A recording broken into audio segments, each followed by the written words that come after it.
morning to you. Welcome to our first race weekend of the Ferrari Challenge 2023 season for Ferrari Challenge North America. Here we are then in a beautiful location just south of Miami. We are at Homestead-Miami for the first round of our season for 2023.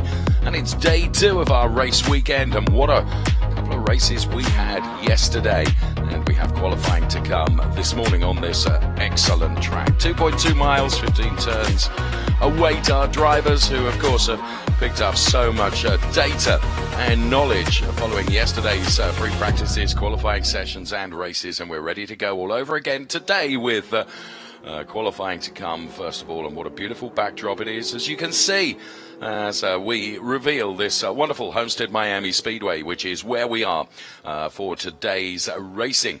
Drivers are about to get out onto the track for their qualifying session. Short and sharp, just 15 minutes to get the master this track, if you will, and get the best out of it to give them the best possible qualifying position for today's races. The paddock is unfolding in front of us, and it's always a busy place when it comes to a Ferrari Challenge event, and really colourful and eclectic mix of cars on display. And this is precisely where we are then, Homestead-Miami. It is just around about 45 minutes, I guess, from central Miami, traveling south, very near to the start of the Florida Keys, which I've had the benefit of experiencing just a little bit of. A wonderful, wonderful region. And the regions for this year's events and the tracks that we'll be visiting are brilliant. Homestead-Miami then for the first one. That's where we are right now. Then we head off to Texas for the Circuit of the Americas. Then it's Road Atlanta in the middle of May, ahead of Montreal and Canada, of course, in support of the Formula One Grand Prix in the middle of June. Then Sonoma in California at the end of July. Road America at the beginning of September. And then, of course, all roads lead to the Tuscany region of Italy for Mugello and the Finale Mondiale this year. So that is our calendar for 2023. And here is the track then, and we give it to you in this form so that you can see all the turns. And as I mentioned a little bit earlier, 15 turns, 11 of them are left-handers, 4 of them are right-handers. And it is the infield part of the track is very, very technical indeed. It's quite abrasive on the tyres, and with the temperatures that we will have today, or certainly we are expecting today, tyre preservation, tyre longevity is a critical factor for the drivers, and that becomes critical when you consider the more they use the tyres in qualifying. Is this risk-reward strategy with already the air temperature at 29 degrees and the track temperature at 31 degrees?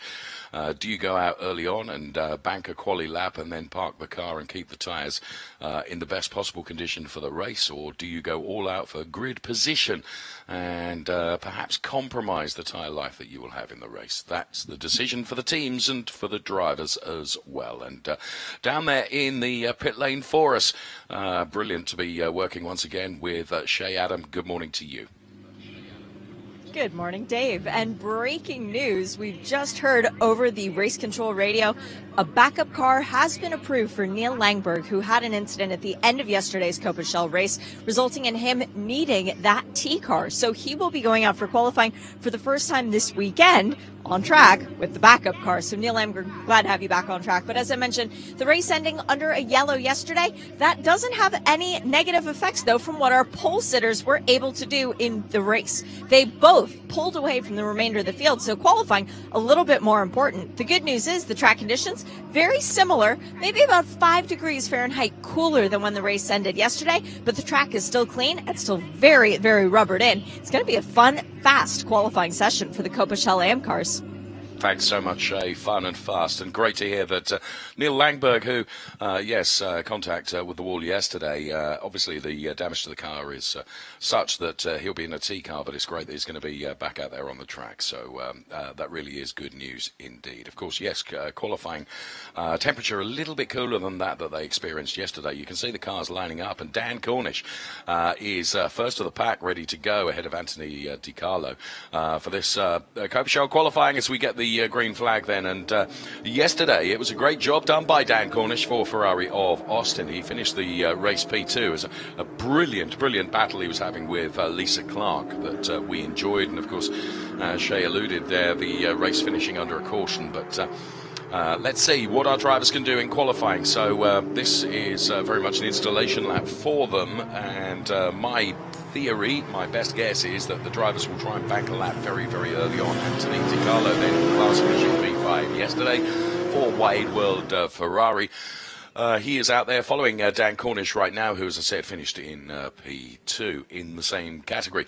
Now, if the cars have got a black strip across the top of the windscreen, that means they're Shell AM drivers. That's how you'll be able to distinguish them from the Shell drivers that you'll see in the race. Now, they qualify in their category, so none other than Shell AM drivers that we will see out on track for this 15-minute qualifying session. They're part of qualifying, and then the Shell drivers will follow these in due course. There indeed is Lisa Clark then.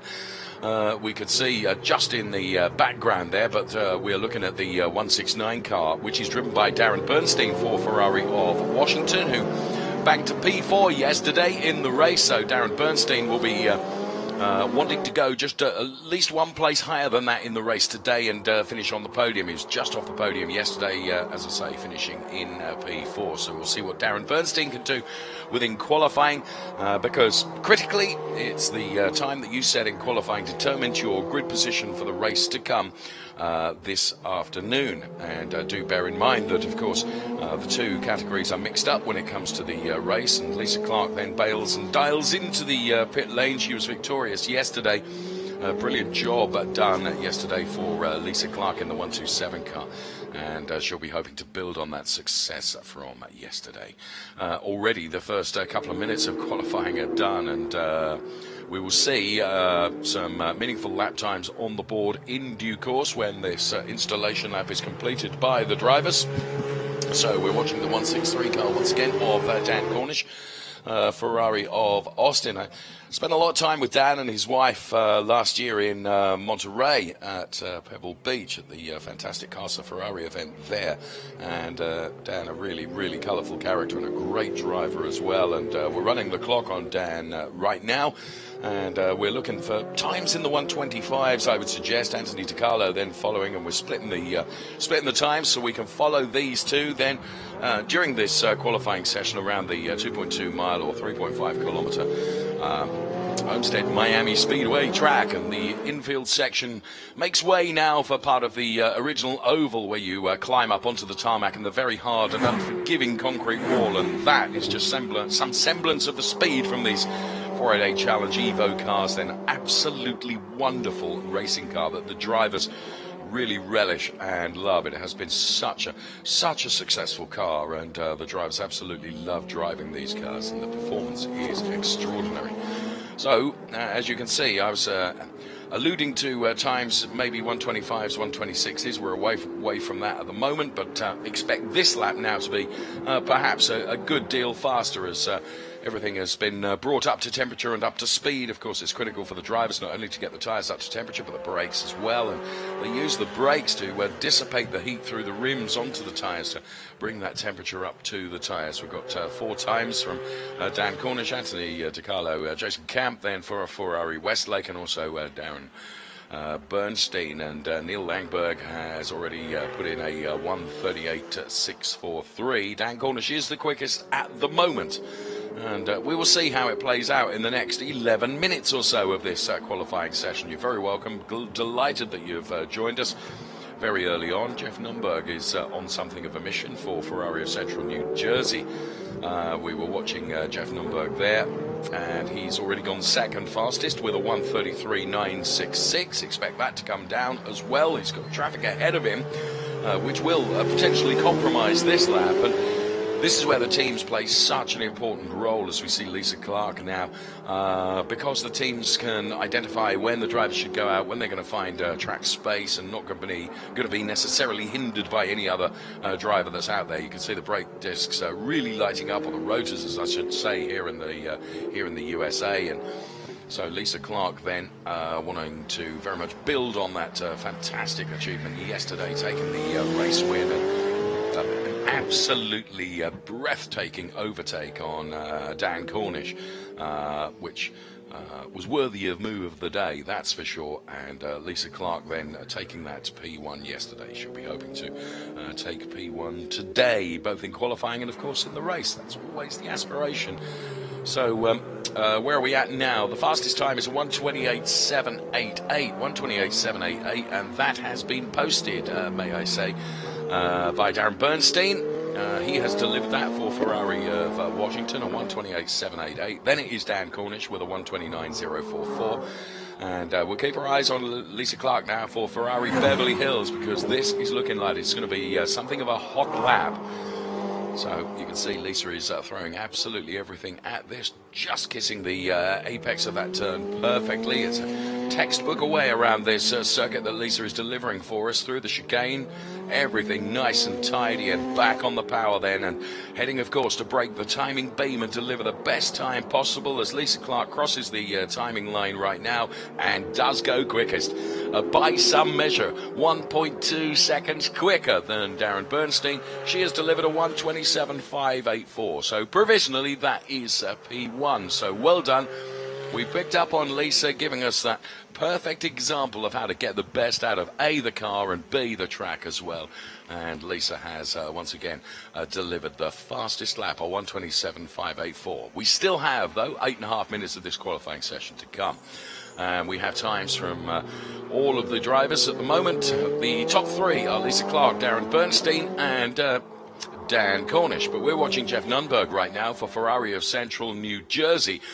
Now, Jeff, at the moment, with a 1:33.966 is P10, as you can see from the graphics on the bottom of your screen. So expecting an improvement from Jeff Nunberg here. So we watch the final part of this lap to see if Jeff is delivering this lap in the same way that Lisa did, in that it was pitch perfect. And so the target time, a 1:27.584, as he rises out of the infield section onto the oval then and across the timing line now with a 1:29.840. So it's an improvement. It's still some 2.2 down on the fastest lap time we have seen. But it was an improvement, and that puts him P5 at the moment within class. So Lisa Clark, Darren Bernstein, Dan Cornish are untroubled currently, with Louis Perescoy P4, and then it is Jeff Nunberg that we were watching just a few moments ago. So here we see the car of Dana Goodwin then, Ferrari of Newport Beach, P9 at the moment. Again, the target time 1:27.584, crossing the beam and breaking that beam now with a 1:30.096, which again is an improvement, and it's up to P6, but that is immediately made P7 by a faster time from Louis Perescoy, and also improving Anthony DiCarlo. So of course that knocks everyone back down. Here comes Jason Camp then, and it's a 1:35.264. That means at P10 at the moment. As I say, there is still some time to come in this qualifying session that we're enjoying. And we will see. James Camp, not Jason. Got Jason from Lisa Clark, Dan Cornish, Darren Bernstein, the top three. Then it's Anthony DiCarlo, Louis Perescoy, Jeff Nunberg rounding out the top six. And 1:27.584. And it was really interesting to watch Lisa Clark's strategy there, coming out, just nailing the laps needed to nail, and then bank the car or put the car back into the pit lane and bank it. So once again, we keep our eyes on James Camp then for Ferrari Westlake. This, though, is the T car that Shay was mentioning earlier on for Neil Langberg.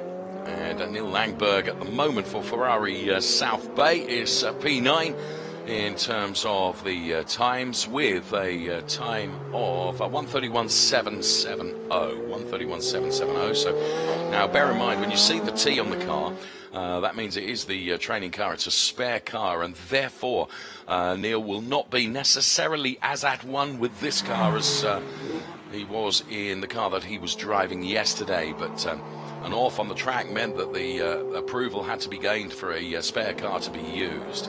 Now this, we were talking and extolling the virtues of the look of this Jerry Walters car for Ferrari of Vancouver yesterday. Jerry finishing P6 for the Shell Am drivers yesterday, and is currently P8 in qualifying. Some 3 seconds down on the best time that we have seen, but we'll see whether this is going to be an improvement for the Ferrari of Vancouver driver. and the driver of that number 188 car, which looks absolutely resplendent. And I have to say, if you looked at it on paper and thought, I'm not convinced that pink is going to work for a 488 Challenge Evo, my goodness me, it really, really does. So 127.584. Don't think this time is going to trouble that necessarily, but is it going to be an improvement for Jerry? Well, a 138.54 means stays where we are. We have three drivers in the pit lane. One of those is Lisa Clark. Another one is Louis Perescoya. And Neil Langberg also has brought the car into the pit lane as well. That does mean that we have others out there on track who are desperately trying to improve. One of those, of course, will be Dan Cornish, who currently is P2. Here's Jeff Nunberg then in the 141 car. Currently fourth fastest for Ferrari of Central New Jersey. About a second and three-quarters down on the fast time delivered by Lisa Clark. Jeff Nunberg, his best time so far, a 129.317. We are now reaching the critical stage of this, because with 3 3/4 minutes left, you have to consider that, if you're in the pit lane, you'd come out, you'd do an installation lap, you'd get one opportunity, really, maybe 2 laps, dependent upon when you cross the timing line, whether you could go again. So time is beginning to run out, and here comes Jerry Walters then, and great driving there by Jeff Nunberg, leaving room for Jerry to come by unhindered, and that's great driving and great awareness of who else is out on track and what they're doing as well. We've got 1, 2, 3, 4, 5 of the cars are out there on track. The others have decided to park them in the pit lane, feeling probably that they have delivered the best that they can during this qualifying session, but hoping to improve is Jerry Walters then for Ferrari of Vancouver, and this, I think, is going to be potentially an improvement. No, it wasn't. Actually, a 137.26, still 3.1 down on the fastest lap time. So the P8 position remains the domain of Jerry Walters for the moment. So the order has stayed the same with Lisa Clark, Dan Cornish and Darren Bernstein then. They are the top 3, and there is barely a second that is betwixt the top 3 thus far. And there you can see the pit lane all of a sudden becomes very, very busy because the greater majority of our AM drivers have come into the pit lane and have decided that actually keeping the tyres as fresh as possible is going to pay dividends in the race. We're looking at the Lisa Clark car, which is our provisional, she is our provisional pole sitter with a 127.584. Dare I confidently predict that that is not likely to be bettered? I think that's a fair assumption at this stage with just 2 minutes of the session remaining. Jerry Walters remains out there on track trying to improve on that 135.86. Which is P8 at the moment, so the risk-reward strategy in terms of tyres being used to try and gain a further place or 2 on the grid is being used here by the Ferrari team supporting Jerry Walters, Ferrari of Vancouver. And with a 133.79, we are seeing an improvement. Now that hasn't related to a move on the grid necessarily, but it has been it's a better time. So we are getting into the stage here where Jerry will be able to do one more lap, but only one more lap, I think. And we will see if that 133.79 can be eclipsed and therefore enable a move up the order. So great shot then, the right-hander, and taken perfectly past the leg then, and you can see the absolutely wonderful layout of the infield part of this circuit. It's a real technical mix of very, very tight corners, and one of the tightest is where we are approaching right now, this left-hander where you're really, really hard in, try and just kiss the curb and then gently get back out on the power again to try and build the speed, ready for joining on the back straight there and heading down towards where you rejoin the infield part of the circuit here at turn 11.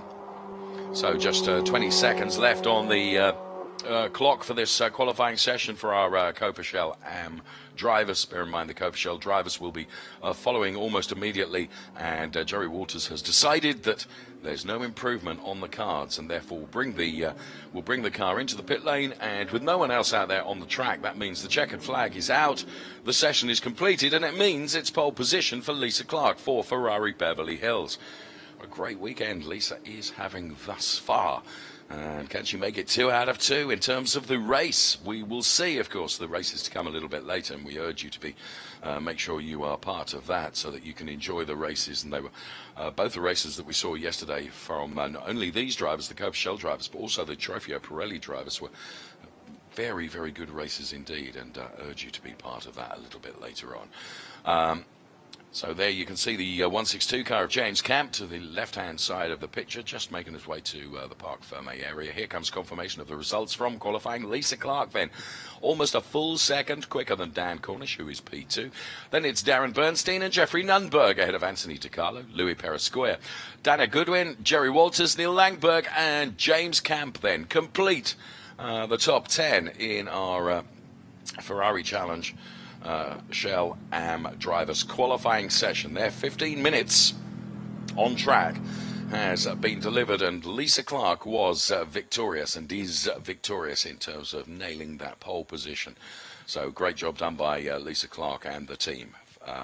She'll be thrilled with that, as thrilled as she was yesterday with taking the win. So now you can see our Shell drivers lined up ready for their qualifying session. Now with the Shell AM drivers with the black sun strip across the top of the windscreen, you can identify what are Shell drivers and who the Shell drivers are because they have the yellow strip across the top of the windscreen. And champing at the bit to get going is Surreal Choxy, who of course did a fantastic job yesterday and took the win. Can Surreal, like Lisa Clark, potentially, his aspiration will be to make it 2 out of 2 as we see Frank Szczesniak there in the 122 car. Then the 190 car is driven by John Viscup. Then something of a star yesterday's Cameron Root in 199. He finished P2. Then it's the 158 car of Bruce Cleveland. It was a P8 finish yesterday. Lance Corley, I thought, looked really, really sharp, both in qualifying and the race yesterday. Lance Corley finishing in P5. So there they are, just awaiting the greens from the end of the pit lane before they can go out and get their 15-minute qualifying session underway.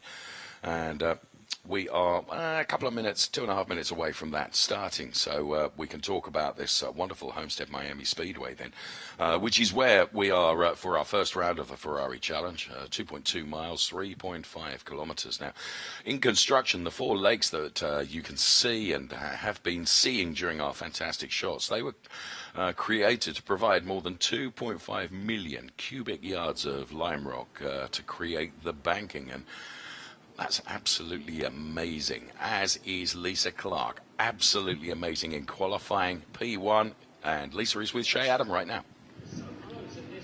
P1 2 consecutive days. But Lisa, the thing that impressed me most was you left the pit lane, had some radio issues, had to come back in, left the pit lane again, 1 lap, and you found 3/10 on yesterday's full time. Where were those hiding? I know. I guess I felt like I had to catch up with everybody because the tires, I was getting them at temp, and I'm like, oh my God, I got to come in because neither of us could hear anybody. So anyway, managed to get that fixed, gather up myself, and run out there and save the tires and put in my best for the weekend. So I'm happy with that, yeah.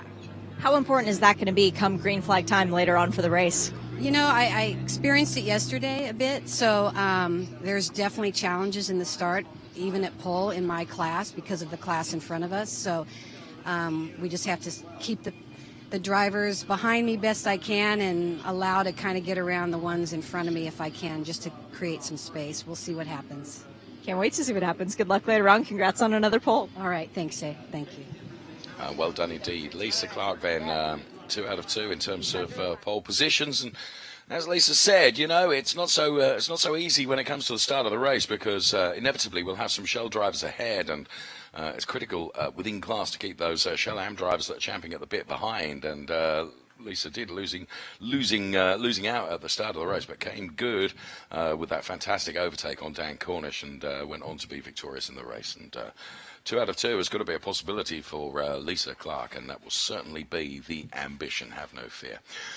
So we are but a few seconds away from the Shell qualifying getting underway then, and those drivers out there on track to do exactly as Lisa has done. And what was very clever about Lisa's strategy was, as Shay got from her, you know, radio issues initially, had to come back into the pit lane, get those sorted out, get back out again and just deliver, just the lap that you need and then come in and save the tyres. So told you it was just seconds away, and sure enough, here we go with 15 minutes on the clock for our Shell drivers now to do their qualifying and to set their grid positions. The two classes, of course, will be mixed up when it comes to the race.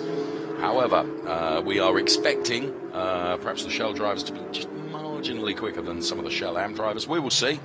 It'll all play out, but already you can see nearly every car is making the way out of the pit lane to get as much done as they can. As there is Lance Corley then, who finished the race yesterday in P5. I felt Lance looking really, really sharp yesterday and already making moves to try and get by some cars and buy some track spaces. Cameron Root then for Ron Tonkin Gran Turismo.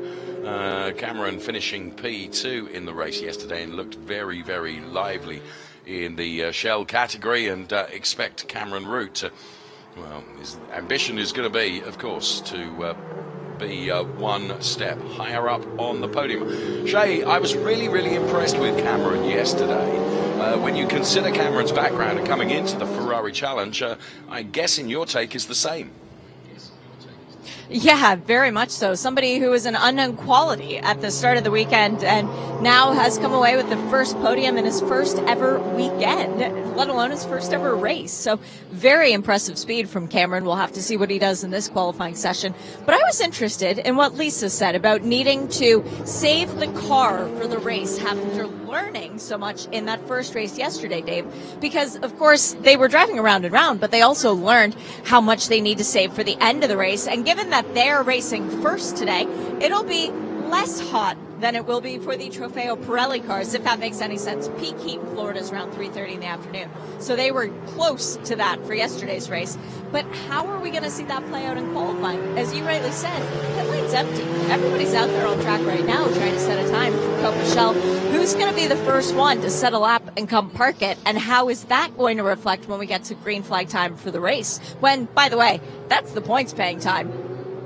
You're absolutely right. And yeah, I was surprised, if I'm honest with you, to see so many cars going out immediately, because of course that means that there is traffic earlier on, and you can see that the likes of Cyril Chopsy and Cameron Root desperately trying to find track space. Now at the moment they're in reasonable positions in terms of there are cars around them, but that's what it's all about. And the other thing for me is the fact that what I love about the qualifying sessions with Ferrari Challenge North America are it's really short, sharp, and it proves to me just how important, how critical the relationship between the team and the driver is, because the teams, of course, are always going to try and get you out and onto the track to a position where perhaps you're not going to be hampered by other cars. And here you can see Cameron Root slowing right down.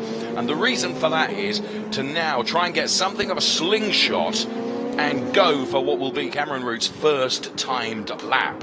So this is going to be very, very interesting to watch. Now, Cyril Chopsy has delivered a 127.178. Second in class is Frank Szczesniak with a 128.545. So Cyril Chopsy, of course, was right at the start of the pit lane for the qualifying session, but we're going to follow Cameron Root now because we are expecting this to be the lap that really counts for Cameron Root. He did set a time the previous one, but it wasn't, it was a 1:31.425. We know there's more to come, and we saw Cameron really, really slow the car down to get everything prepared, ready for that slingshot. So he's got the pace when he crossed the timing line to go for what I think is going to be the first meaningful timed lap from Cameron Root fan.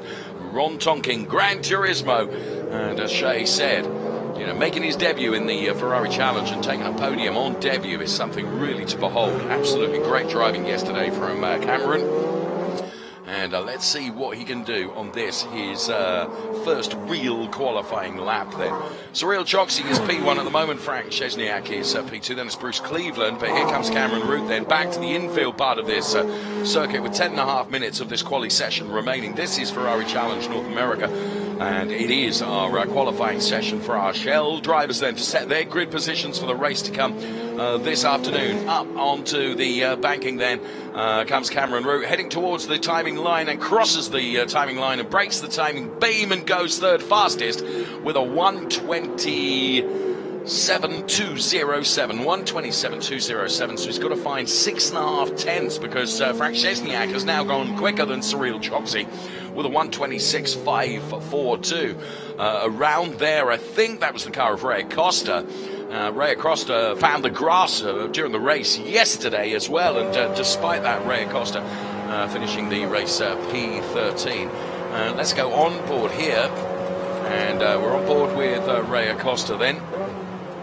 Down through the gearbox then, turning into that left-hander. Another one that's gone round is Roger Montfort, the Shell driver that finished P14 yesterday. Roger Montfort pushing very, very hard and just clattering the tyres, and rather suspect that the way that car is moving, that some damage has been done to that 101 car. That's really, really bad news. Yeah, you can see the car crabbing sideways as if right on cue. You can see something has been broken on the back of the car. That has really compromised qualifying.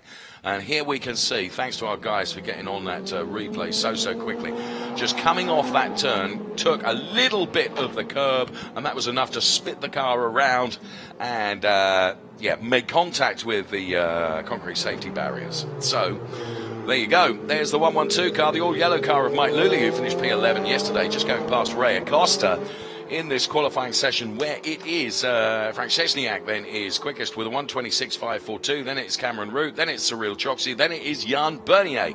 They are the top four. So here comes Mike Lully then. Where is he currently? Mike Lully is P11, so hoping for an improvement for the Ferrari of Ontario driver.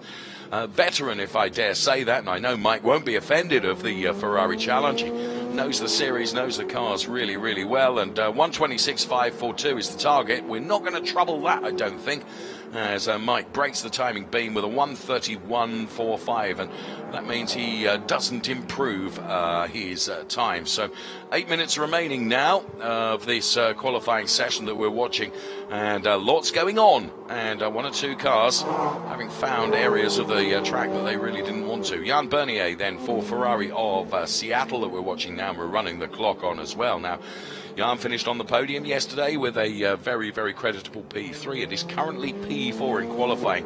And then following, you can see the 1-2-3 car of Robert Williams, who finished the race P15 yesterday. At the moment, qualifying is P14 for Robert, so improving in qualifying, that's for sure. And Jan Bernier has crossed the timing line with a 129.132, Robert with a 133.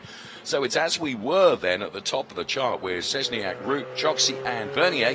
And then it is Lance Corley, P5 at the moment for the Lance Corley car, and seem to recall from qualifying yesterday, that's precisely where Lance managed to pitch the car yesterday. It was P5.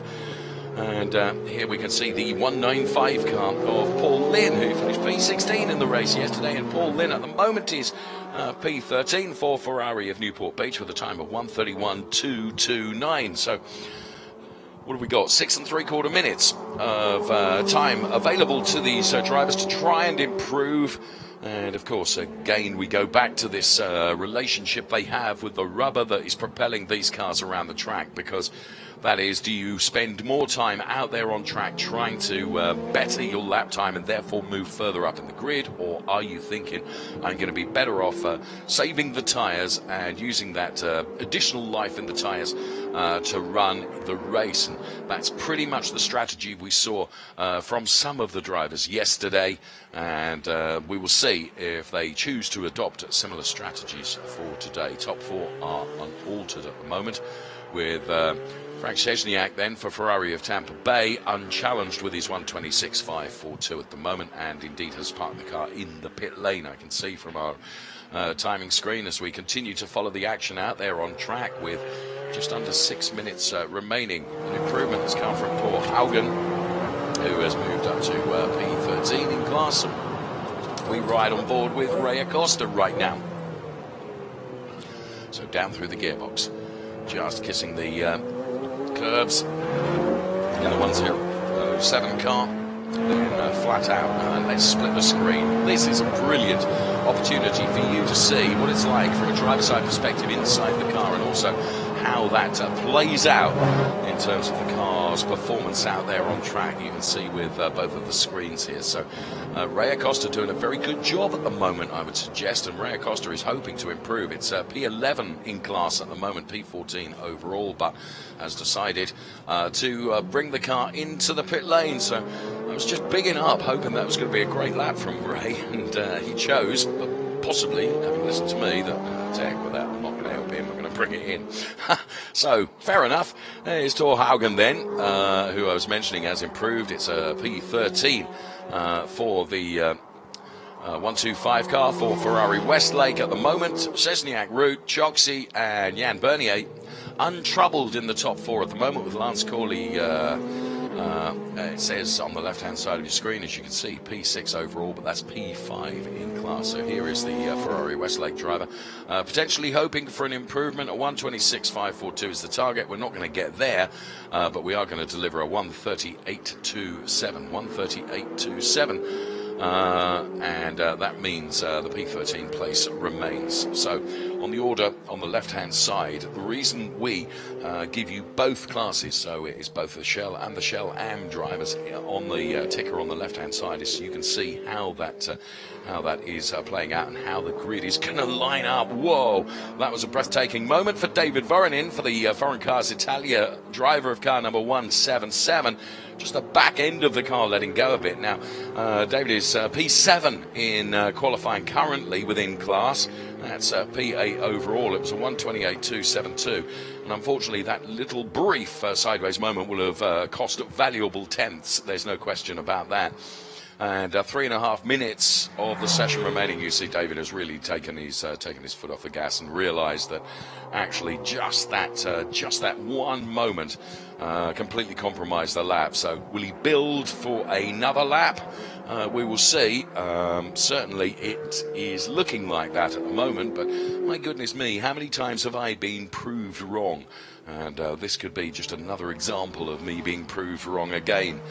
We will see whether David Voronin builds the speed, ready to go again, or whether he brings the car into the pit lane. My inclination is going to go again, and we will see. So Szczesniak, Root, Choxy and Jan Bernier, then the top four, with Lance Corley P5, because now we're showing you the order in class. The Shell drivers then, by dint of the yellow colour that surrounds their position in the qualifying at the moment.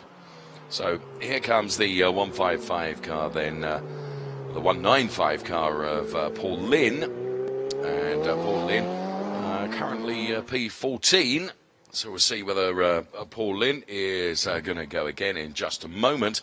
But the time is now running out in this qualifying session. The Shell drivers then, who are out there or have been out there on track to set their lap times that will form the grid position that they will occupy for their 30-minute race to come a little bit later on today. And I would suggest that Paul Lynn is building to go for another lap now. This one is not going to be the one where he sees perhaps the improvement that he would like. For the Ferrari of Newport Beach driver, indeed stays P14, but now is going and gunning it. So we will see in the closing stages of the 15 minutes allotted for these drivers to go qualifying what they can do. So we watch the 125 car of Thor Haugen then for Ferrari Westlake, running the clock on this beautiful 488 Challenge Evo then. Currently P13 in class for the Ferrari Westlake driver with a time of 1:31.23. And that a 1:36.39 means it's not a personal improvement and certainly not troubling those at the top. So it's a non-mover there. Sound like I'm a DJ on a chart show now. Non-mover stays at number 13.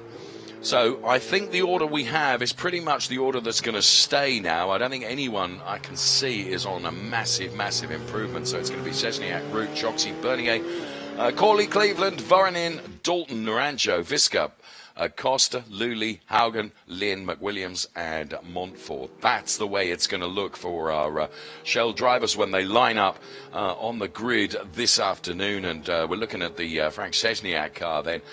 Delivered a very, very good 1:26.542, a clear 5 1/4 tenths ahead of Cameron Root. It was another very good performance from Cameron Root, nonetheless, in terms of his qualifying, and has qualified the car P2. And both those drivers are ahead of yesterday's Shell winner, Cyril Choksi.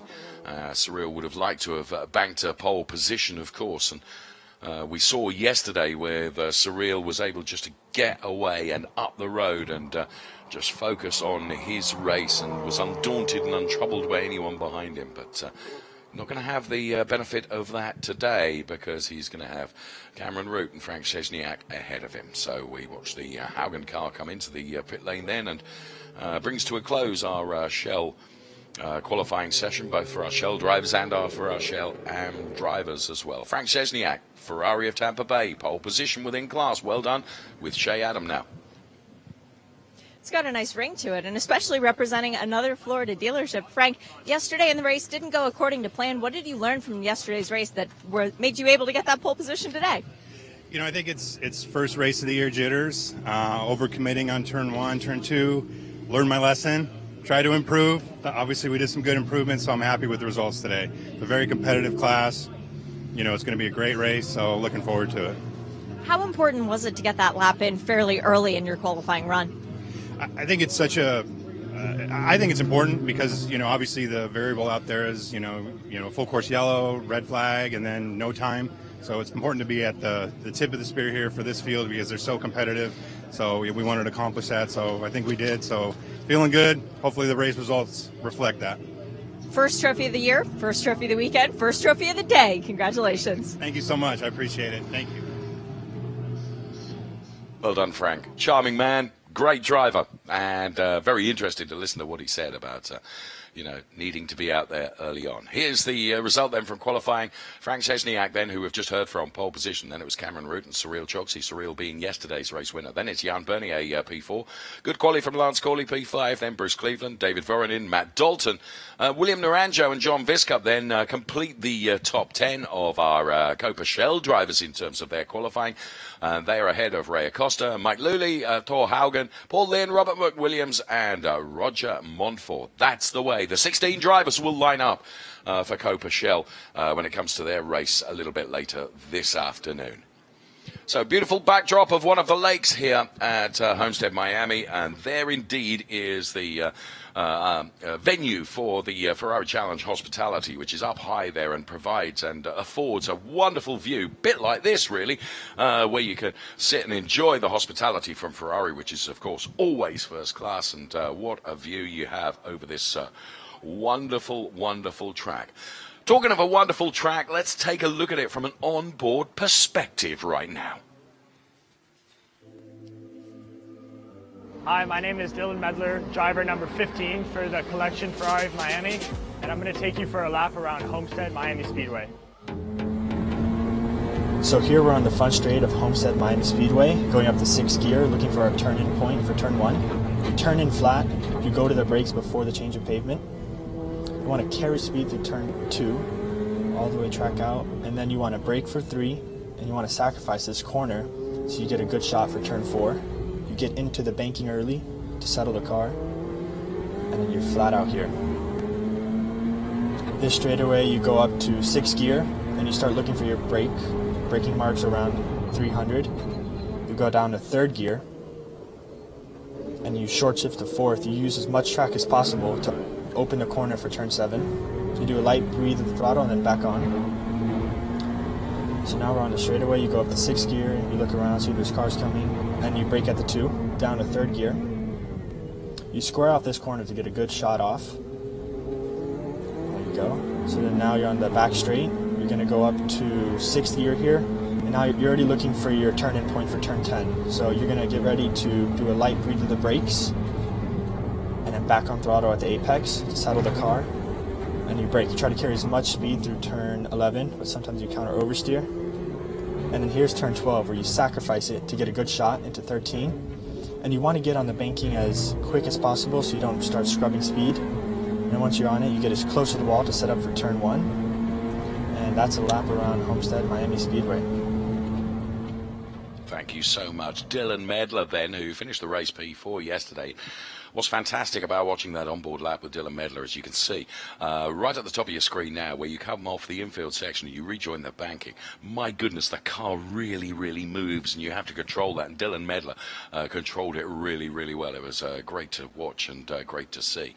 You just got a shot on the left-hand side of your screen of where we're situated, our commentary studio, which affords us a wonderful opportunity up high in the main grandstand here. As now we get our Trofeo Pirelli qualifying underway. It's the Trofeo Pirelli AM drivers that are the first to show for their 15-minute qualifying session again to set the grid for their race to come this afternoon. Big thanks to Dylan Medler then for giving us that onboard lap. Welcome to Trofeo Pirelli qualifying 2 of the weekend.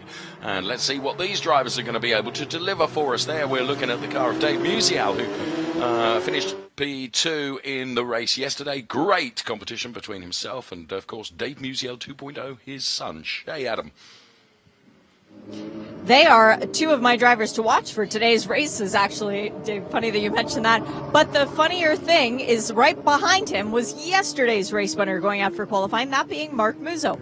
Watch those 2 cars, because I expect both of them to do fast laps early on and then to come in and park it. Although, Musial, if he's feeling good, he might just stay out there for a little while longer. You never know what you're going to get for the man who represents an air conditioning company, which, by the way, quite popular right now at these temperatures in South Florida. I've seen a few of the teams up and down the pit lane with those portable AC units. They're getting them ready in their trucks to break out for today's races.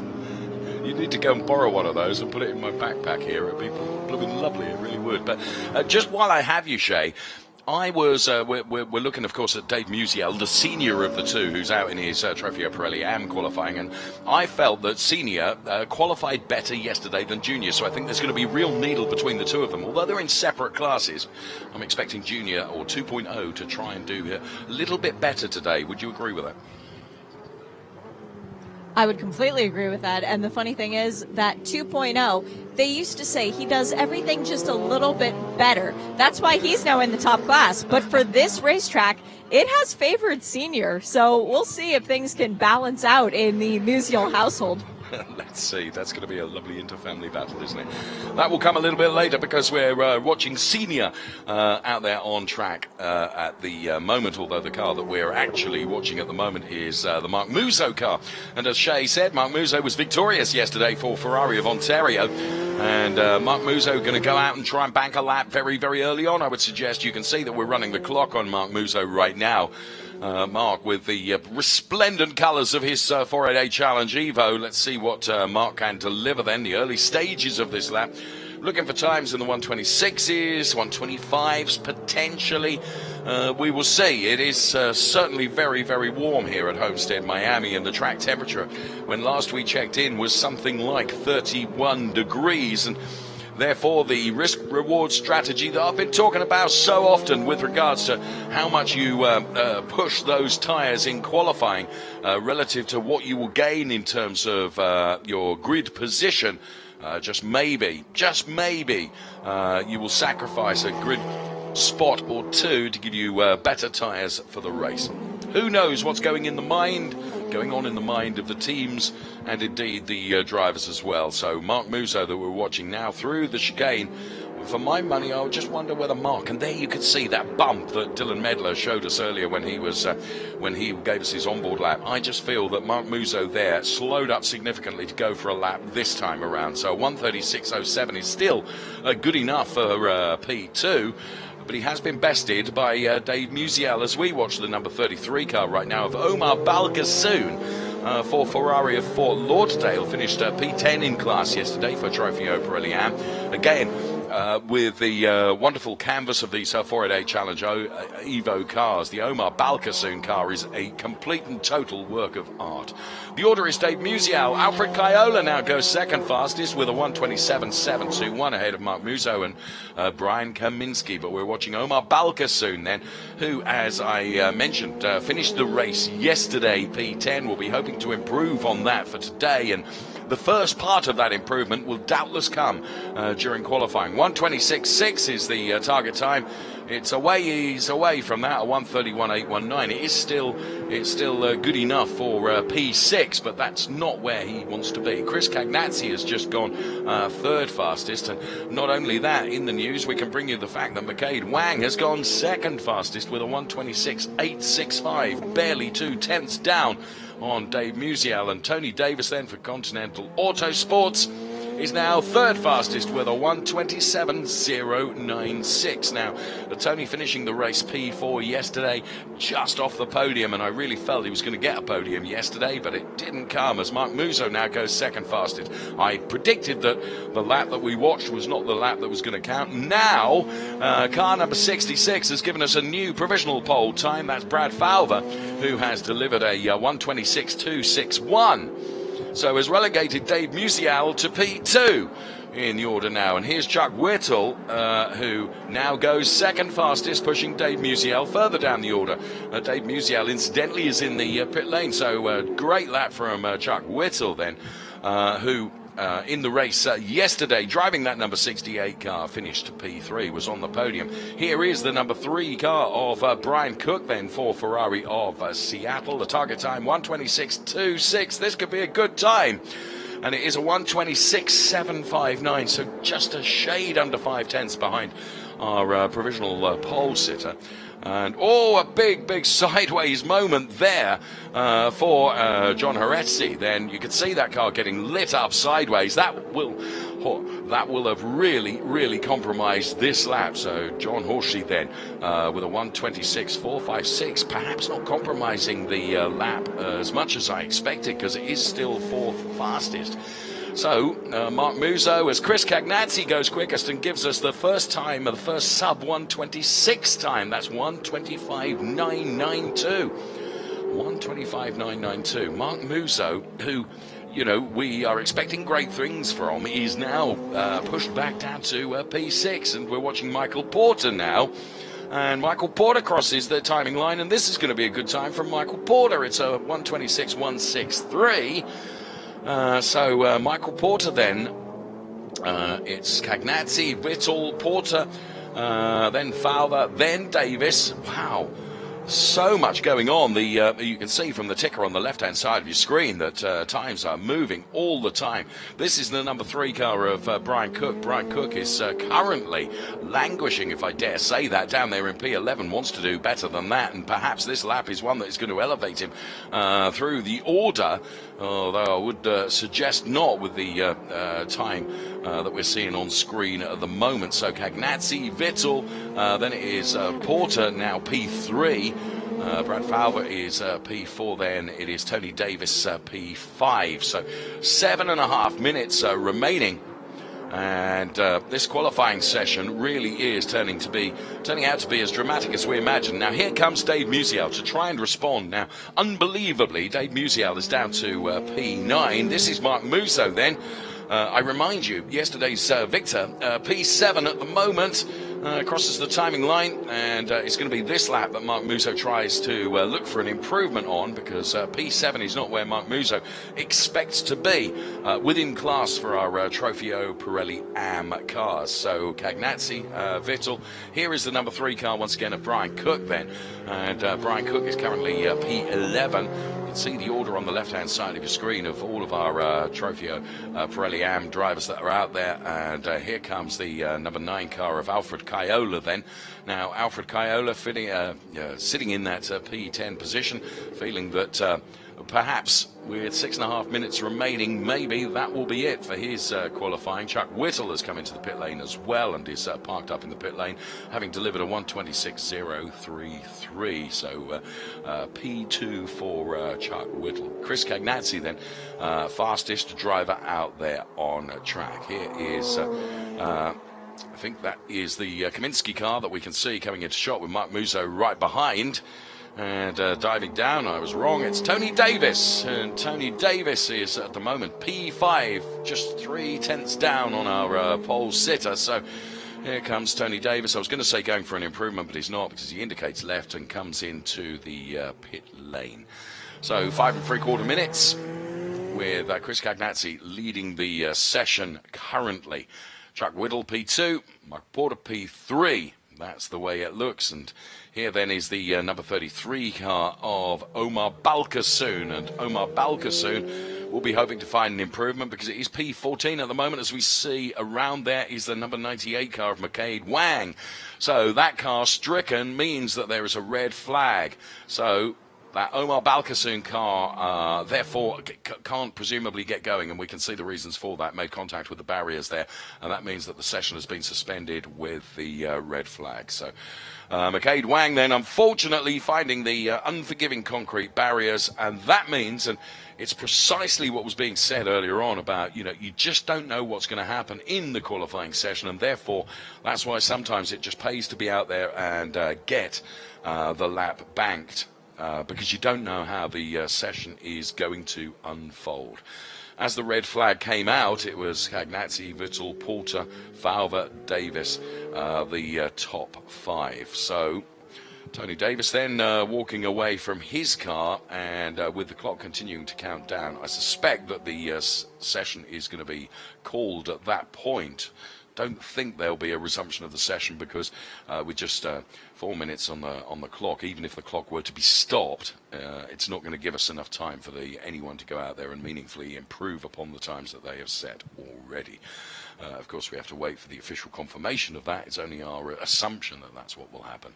And perhaps one of the losers of that is Dave Musial, who of course was going out hoping to improve. At the moment, Dave Musial is P9 within class, and that's not where he would want to be necessarily. Went out early on, and unfortunately others went even quicker, so that's why Dave Musial responded and went back out again. But unfortunately the session has been brought to a close, and therefore any chances of improvement for Dave Musial just weren't there. That provides something of a talking point that, there may be a couple of drivers that are really rather out of position from qualifying because of that suspension. So we can see the Roger Montfort car there, and also the Tony Davis car there, as well as the engineers take a look at those cars. So Tony Davis then, finishing the race yesterday, P4, will be starting the race, we assume, from P5 today. Let's find out a little bit more about this fine driver. Welcome back to another season of Ferrari Challenge, where you find yourself at another new track. What's it like to keep learning these new venues year on year? It's both exciting and it's really challenging to learn it. The tracks are so different both in the turns, the technical aspects of the track, and this one has so much tire degradation that I feel like you're learning every lap exactly what you should be doing. This track's one where you're constantly learning.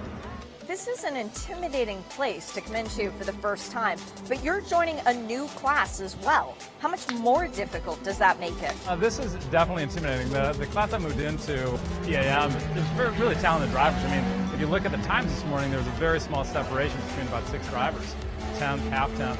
So it's a great group. I'm looking forward to race with them. I'm going to learn a lot from them, but for sure it's intimidating too. What's it like racing a Ferrari at Homestead-Miami Speedway? I mean, Ferrari is the best series, it's the best car, it's an incredible track. So to race with Ferrari at Homestead, it's a dream come true. Great to hear from Tony. I spent quite a lot of time with Tony on Friday, and really great to talk to him. And we'll see what Tony can deliver in the race today. He's just narrowly missed out on a podium yesterday, so he will be hoping that he can go for that today. Is at the moment a P5 starting position for Tony, so great to hear from him, and thanks for taking time to talk to us as always. And we are grateful, of course, to our drivers that share so much of their time with us. And there you can see the Matt Kurjewski car, and the very driver himself just leaping across the wall, athletic-like, ready for his qualifying session, because he, of course, is one of the Pirelli drivers that will be out next. We don't know whether that session will be delayed just a little to allow for the recovery of the car. We will see. But there, that's a nice shot of the paddock, and you can see to the very left-hand side of that shot, that's where the podium ceremonies will take place this afternoon following the races, and always fills up with people. And what's really, really lovely is the camaraderie around this Ferrari paddock, that every driver receiving due applause on the podium from all their peers and contemporaries as well. So it's always really, really lovely, and of course a lovely display. And that's an even nicer shot of that podium area, as you can see, with the big screen behind. Lovely place, and of course, if a driver makes it onto that hallowed stage, they know they've done really, really well in the race. There is the Champions Lounge, which of course becomes the Ferrari hospitality for this weekend. And again, it's another place, lovely place to spend time here at the Homestead-Miami Speedway, affording you really, really dramatic views of this track and everything that it represents as it gets coloured red for this weekend, obviously for the Ferrari Challenge. So just 5 seconds remaining on the clock for this session, and there are just some of the road cars on display. And I was very, very tempted to place an order whilst I was there earlier on Thursday or Friday. Thankfully, I didn't. Right, pole sitter is going to go the way of one Mr. Chris Cagnazzi, because the session has ended, and Chris is with Shay right now. Chris, it's got to be comfortable coming back to the Ferrari Challenge paddock, a place that must feel like home for you, and all of a sudden back on pole position. What's this like? Yeah, no, it really is. My experience with Ferrari has been amazing for all these years, and I remember the first moment I realized how great it was I was in Italy and Mugello racing. But to be back in the car now after almost 3 years, I'm having so much fun. Team's done a great job, 111, setting up the car, and I'm just really enjoying myself. I have a very different perspective on it now that 3 years have passed. Do you feel like the competition level has changed in your time away? I would say the competition level has gone up a bunch of ticks. The classes are very tight. When you look at those times, there's 6/10 between like 7 or 8 people, maybe 10 people. So absolutely, yeah. What is it that brought you back? The amazing schedule? Oh, my love for Ferrari. To be perfectly honest with you, it's been part of my family since 1998. The Ferrari experience with everything, and and I honestly have 3 of my best friends are on the same team, and I kind of missed racing with them and racing with the Ferrari. Well, we're glad you're back. Congrats on the pole. Yeah, let's see what you can do in the race. Yeah, let's hope for the best. So thank you so much. Okay. Thank you.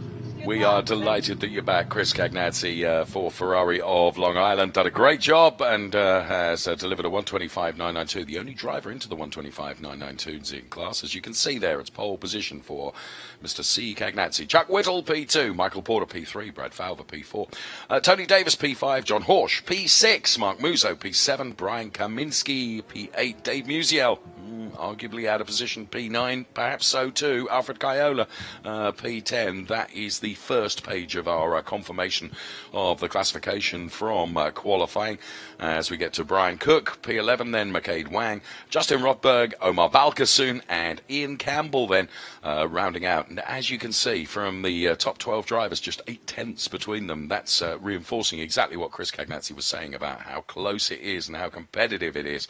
And that's why he is back, as well as, of course, all the friends that he is able to race with as well. And thing is that in the paddock, and you really do experience this at a Ferrari Challenge event, the drivers are very, very friendly. Of course, when the crash helmets go on, they're very, very competitive, and they want to beat everybody. But the camaraderie and atmosphere in the paddock is absolutely to behold, really it is. So there is the number 31 car of Dave Musiel 2.0. So son of Dave Musiel, who we saw in Trofeo Pirelli AM qualifying. He is a Trofeo Pirelli driver, and he will be hoping for good things, not only in the qualifying, but also in the race today, because I think it was P10 in quali, P8 in the race. Worthy of more, I would suggest, Shay Adam. For sure, but the driver who I'm going to keep an eye on for the race later on, maybe not necessarily for qualifying, but definitely for the race, Martin Burrows. He was involved in an incident fairly early on in the race yesterday. Custodio Toledo spun in front of him. I talked to him when he got out of the car. Crash damage to the car resulting in him DNFing in the race yesterday. First thing he said was, I had nowhere to go. and it sucks because my pace was excellent. Martin was so fired up. He loves coming to Homestead. I mean, what Canadian doesn't? Let's face it, after Mark Muso's winning interview yesterday, this is the place to be for all Canadians in the winter. But for Martin in particular, he's won here before. He knows how to get it done, and he knows that he has a fast car underneath him, or at least the potential of a fast car, because he has switched to a backup car, a T car. He's going to drive it for the first time this weekend in this qualifying session. So again, not expecting the blistering pace from Martin in the qualifying, but come the race, 46T as it will be, that's going to be a car to watch. Brilliant story for you to tell us, and actually I concur completely. Martin was completely unsighted and there was nothing he could do yesterday, so he will be even more determined today, and as Shea has said, driving a T car then, and he's really going to have to nail this qualifying if he can, and then of course he will go for it in the race. We go on board with Matt Kojewski then, Trofeo Pirelli driver, who I met Matt for the first time over in the Middle East when he was racing in the Ferrari Challenge Winter Series, and raced very, very well indeed, and lovely onboard shot then of that car as we go on board. Also with Jason McCarthy, who of course on the podium yesterday took P2, did Jason, in the Pirelli class, and Jason McCarthy, Dylan Medler, Manny Franco, Matt Kojewski, Carlos de Quesada, Joe Rubo, Dave Musial Jr., Brandon Cruz, so many great drivers. And we only named a few of them as we get the greens and get this session underway then. 15 minutes of hot rock to come as we get qualifying underway for Ferrari Challenge Trofeo Pirelli drivers to set the fastest time they possibly can and their grid position in this qualifying. So there is the number 28 car of Joe Rubo, Ferrari of Long Island, finished P5 yesterday. See what Joe can do in this qualifying and what he can do in the race to come a little bit later on today as well. So two great races in prospect, but before that we've still got 14 minutes of this qualifying session to enjoy, and as we can see, qualifying can be sometimes just as dramatic as the racing. So we're glad you're enjoying it as much as we are. So Joseph Rubo then in the number 28 Ferrari of Long Island car. And next to show is this number 15 car of Dylan Medler. Now, Dylan Medler, for the collection, very kindly took us for a high-speed lap around the Homestead-Miami Speedway. And the one thing I took out of the, well, I took many things out of the onboard lap with Dylan Medler, but perhaps the thing that was most striking for me is when you use turn 15, you return back onto the banking. My goodness, the car really, really does move, and you have to control that perfectly, and Dylan did that perfectly when it came to the onboard lap that he delivered for us a little bit earlier on in our qualifying program today. So cheers, Dylan, and thanks for doing that for us. We appreciate it. We get great support from all of our drivers. Let's go on board right now and enjoy this fantastic split screen that we can bring you as we watch what it's like inside the 488 Challenge Evo and what that looks like from outside the car as well. It's Jason McCarthy that's running these pictures for us. So through the right-hander now, you can hear him just clatter the curbs a little bit, trying to get the perfect elevation. He's got cars ahead of him now, but very, very good discipline from all the drivers, keeping out of Jason McCarthy's way as Jason now dials in. Now, perhaps the entry to that turn was compromised a little bit by having to pass some of those cars that were on warm-up laps. But Jason McCarthy most definitely is not on a warm-up lap. He is giving it everything, and it's brilliant to be able to bring you this onboard shot, as well as the screen to the right-hand side where you can see what it's looking like on track as well. A little bit of a different paved area there through that turn as Jason McCarthy now gives it everything off the infield section, back onto the oval here at Homestead-Miami Speedway, building speed before the left-hander to come. And you throw the car into this with more bravery than I could shake a stick at. Brilliant job from Jason McCarthy, absolutely loving this. So you compromise that turn for this one. And again, you can hear him really clatter. Bear in mind, you get points awarded if you bosh one of those traffic cones that you could see there. Or not points awarded, a time penalty, which means potentially points taken away. So Jason McCarthy on that lap gave us a 1:25.446. Absolutely brilliant to watch. Big thanks to our team for bringing us that complete lap darn near from Jason McCarthy. Really enjoyable So well done to Jason McCarthy, who has gone with a 1:25.446. Second fastest is Dave Musial Jr. And here comes Dylan Medler, who gave us the official on-board lap, if you will, earlier on. This is not going to be necessarily a meaningful time from Dylan Medler. You can see he's slowed right down, ready to build the power and build the pace and build the speed to go for a hot lap next time around. And that's where the car really, really moves. It was Dylan Medler that we were watching right then, and very good to see all these drivers really, really pushing so hard. This is Matt Kurjewski then. He's doing much the same, where he's just easing the car around this infield section before giving it full chat flat on the loud pedal, ready to go for it for his first meaningful timed lap, I would suggest. Let's ride on board and see what it's like. We are riding with Matt Kurjewski now through the turn. Oh, just perhaps not as clean through that turn as he would have liked. Hasn't compromised him too much, or has it, as the car rotates. And Matt Kurjewski then giving it everything he possibly can on this. The first meaningful lap time that we're going to see from this really, really talented young driver for Ferrari at Beverly Hills. And Matt Kurjewski then. And you can see that Matt has slowed considerably. Now, is that a question of that corner having been compromised, and he's just thinking, right, I'm going to ease things and go for it next time around, because I know that I've got to try and get everything absolutely perfect. So, Dave Musial Jr. then, who, for my money, didn't qualify where he expected to yesterday, and at the moment he is second fastest. He's still a second down on Jason McCarthy, and Joe Rubo has just gone third fastest, ahead of Martin Burrows, who Shea was saying is going to be very much one to watch out for in the race to come this afternoon. And whoa, going off wide there is the number 88 car of Custodio Toledo.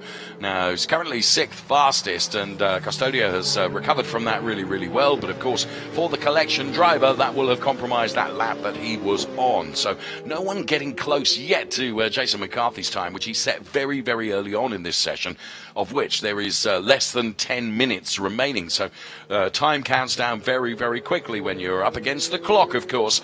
And here is the number 24 car of Carlos de Quesada. Carlos is currently P7, and Carlos with work to do to get on terms with those at the sharp end of the qualifying timesheets thus far. So Carlos de Quesada then for Ferrari Quebec. The time is ticking down on the graphics on the bottom of the screen, so we can keep an eye on this lap. And quite a wide there, but you do compromise that turn for the entry into this one. Potentially, it depends. You know, every driver has a different aspect on how they drive this Homestead-Miami Speedway and how they get the best out of it. 1:25.252 is the target time. And Carlos de Quesada then crosses the timing line and improves 2 places. Goes to P5 with a 1:27.823. He'll feel that there's more to come, and that's precisely what he's going to try and do right now. Tyres nicely up to temperature. He's in the zone, as it were. And we will see if a further improvement will come from the next lap. So Jason McCarthy from Dave Musial Jr. Dylan Medler is third fastest. Make that fourth fastest now, as Roberto Perina has gone P2. Roberto Perina, of course, in the number 55 car yesterday was victorious. And he is just 6/100ths down on the Jason McCarthy time. So this is the car that we're talking about. Roberto Perina then, the number 55 car for Ferrari of Seattle. And this is how close it is in qualifying then. 6/100ths. As Matt Kurjewski for Ferrari of Beverly Hills goes quickest with a 1:25.141. So Matt Kurjewski, who we were on board with just a few moments ago, has...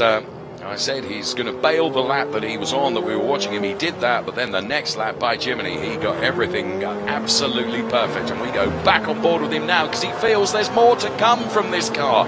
Look at him. He is absolutely giving it everything. He knows that the margins are very, very close between the top three, and therefore Matt Kurjewski wants to try and find yet a bit more. You can see how really, really aggressive Matt Kurjewski is being here. Fair play, brilliant on-board lap to ride with the Ferrari Beverly Hills driver. Now, heavy braking for this turn. Through turn 8 then. On the power now as you get back onto the banked part of this track. Absolutely full chat flat, giving it everything he can. No, because he's dialed out of that lap, you can see. his entry to this turn is nothing like it was on the previous lap, and it was the previous lap that he gave us that 1:25.141. So Matt Kwiatkowski, his delta time was not such, and as you can see, he is coming into the pit lane. But Matt Kwiatkowski, for the moment, is our provisional pole sitter with a 1:25.141. It's a tenth ahead of Jason McCarthy and a tenth and 3/4 ahead of Roberto Perina, and then Martin Burrows is just a further 6/10 behind. So it's very, very close. Dave Musial Jr. is P5, Dylan Medler is P6, then it's Joe Rubo, Carlos de Quesada, and Custodio Toledo with, what have we got? 5 minutes, just under 6 minutes remaining in this qualifying session, which I have to say has been really, really great to watch. Here is Martin Burrows then, as Shay said earlier on, driving a T car. That's why you see a T at the end of the number plate on the car. So Martin Burrows driving that car and driving it really well, because he's up to P4. So great job being done by Martin Burrows. As he said, first time he's been in the car this weekend. This is the number 18 car of Manny Franco. Now, Manny Franco yesterday was on the podium P3. We're expecting to see a good time from Manny Franco. It's not going to be this lap necessarily, but his target time is a 1:25.141. That was something of a installation lap for Manny Franco. We're expecting him to go for it next time around, perhaps, and expect him perhaps to figure more towards the sharp end of things. This is the Custodio Toledo car for the collection. The Trofeo Pirelli driver is currently P10, so again, another driver that's looking for improvements. Now, very, very interesting to see how Manny Franco has chosen to leave it until the end of the session to go out and put his fast laps in. It's always a gamble, because, as we saw in the previous session, the session could be suspended early on, but Manny Franco, deciding that the gamble is worth it, has rolled the dice, and he's out there trying to deliver the fastest lap he can. But we're watching Custodio Toledo right now, who's also trying to do the same, of course, and Custodio has been a regular appearer throughout almost this qualifying session. He's been out there a lot, so he's certainly not banking his tyres. We can see Manny Franco come into our picture right now. No compromise from the car that was just there. You could see come back out onto the into our shot, so not compromising Manny Franco at all as he brakes now for the left-hander. Here is Manny Franco, the Ferrari Lake Forest driver, who, as I said, was on the podium yesterday and is going to want to move up steps of the podium for today if he possibly can. First part of doing that is to improve his qualifying time, and improve it he has, as Manny Franco goes P4 now from P9. So 1:25.676 puts him within 5/10 of our provisional pole sitting time from Matt Kwiatkowski. So it is Kwiatkowski from McCarthy from Perina, then Manny Franco. Martin Burrows then has been pushed back down to P5. Here's Custodio Toledo then. Another driver that he's hoping to improve from his current P10 position in qualifying, and we know that there is more pace in the driver and the car. It's whether it can be delivered in the 3.5 minutes remaining in this qualifying session. So Custodio Toledo, we watch around the lap here of the Homestead-Miami Speedway. This is Trofeo Pirelli qualifying. You could see the car perhaps just looking a little bit loose through that turn 8 up onto turn 9 right now for Custodio Toledo. You get so close to the concrete wall, as you can see. You very soon have a door mirror off there, but Custodio was centimetre perfect in knowing where exactly to position the car. There you could see the back end of the car just looked like it was sliding a bit, for my money. So those high-speed turns, Custodio, and there's a dip that you can see on the banking as you return, and 1:25.141, here comes Custodio Toledo, P10, he improves 2 places and goes to P8 with a 1:26.485, so it was an improvement for Custodio Toledo. And great to have virtually that entire lap watching Custodio then doing everything he could to try and improve. Manny Franco, I think, is trying to improve as well, as I think he stayed out on track. Other than that, Custodio and Manny, I think, are the only 2 drivers really that perhaps can afford the track time to try and improve, because we've only got 2 minutes left of the session. So at the moment it is, as you can see from the left-hand side of your screen, Matt Kwiatkowski, Jason McCarthy, Roberto Perina, Manny Franco, and Martin Burrows ahead of Dave Musial Jr. Then it's Dylan Medler, Custodio Toledo, and Joe Rubo, and they are ahead of Carlos de Quesada. Now, what we've done is on the left-hand side of the screen now is we've put both the Trofeo Pirelli drivers and the Trofeo Pirelli AM drivers in the real pace order from qualifying.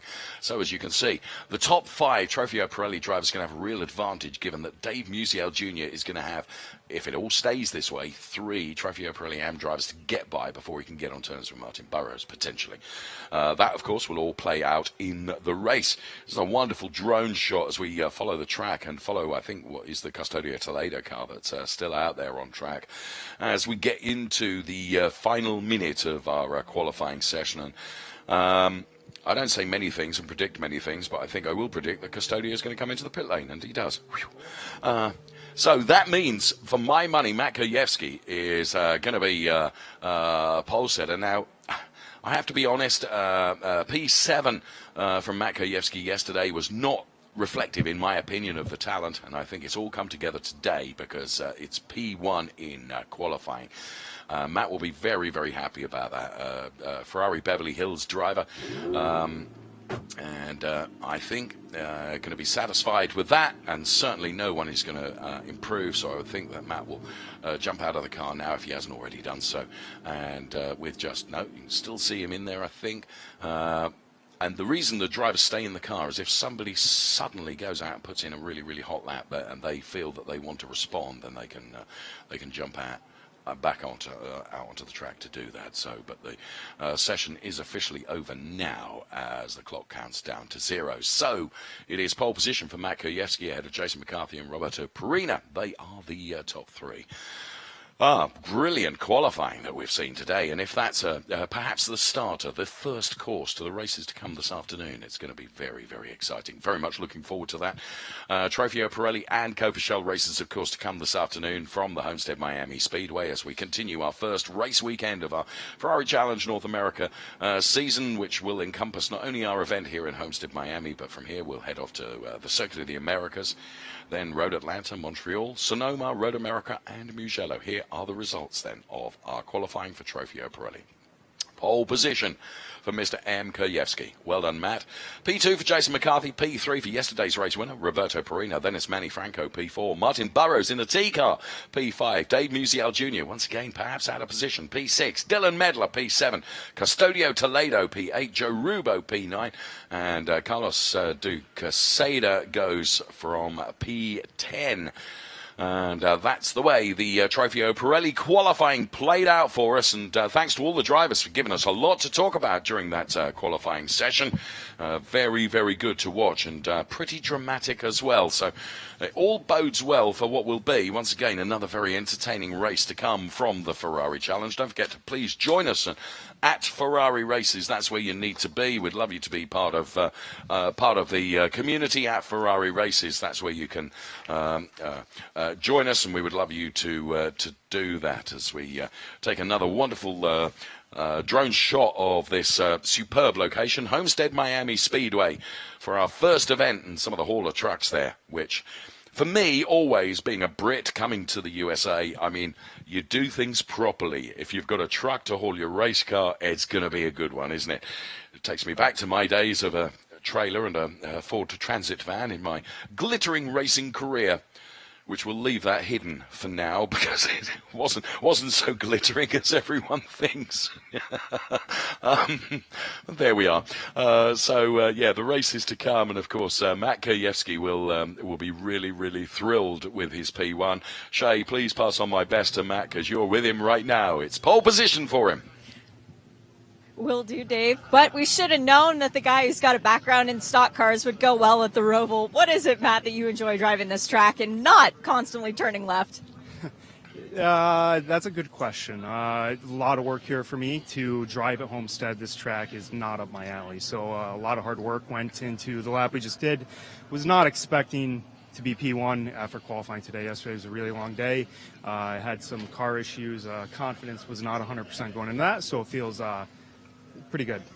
What did you learn last night after the race that helped you rebuild a little bit of that qualifying confidence? Patience, some things I can control and other things I can't. So the best thing that I could do this morning was go out, put a lap together 100%, and the crew worked really hard on the team last night, or the team worked really hard last night on the car. So I think we may have something a little bit better for the race today than yesterday. Well, congratulations. Trophy number 1 for the day. Hopefully it's not the last. Thank you.